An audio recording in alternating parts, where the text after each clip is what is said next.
আমরা যখন কোনো ড্রেস কিনতে যাই তখন বারবার কাপড়টা হাত দিয়ে ঘষে দেখি যে কাপড়ের কোয়ালিটি কেমন, কতটা ভালো হতে পারে বা কতটা খারাপ।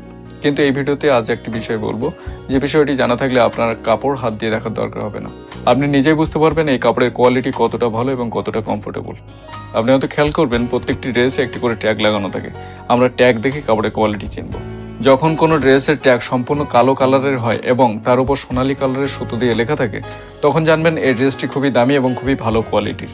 যখন কোনো ড্রেসের ট্যাগ সম্পূর্ণ কালো কালারের থাকে এবং তার উপর সাদা কালার দিয়ে লেখা থাকে, তখন জানবেন এই পোশাকটি সুপিরিয়র কোয়ালিটির, ভালো কিন্তু আগেরটার থেকে একটু কোয়ালিটি কম। যখন কোনো ড্রেসের ট্যাগ সম্পূর্ণ সাদা কালারের থাকে এবং তার উপর কালো কালার দিয়ে লেখা থাকে, তখন জানবেন এই পোশাকটি এভারেজ, অর্থাৎ আপনি পরতে পারেন। যখন কোনো ড্রেসের ট্যাগ সম্পূর্ণ সাদা কালারের থাকে এবং তার উপর হালকা কালার দিয়ে লেখা থাকে এবং ট্যাগটি সম্পূর্ণ পাতলা টাইপের হয়, তখন জানবেন এই ড্রেসটি খুবই লো কোয়ালিটির এবং আপনার জন্য আনকমফোর্টেবল।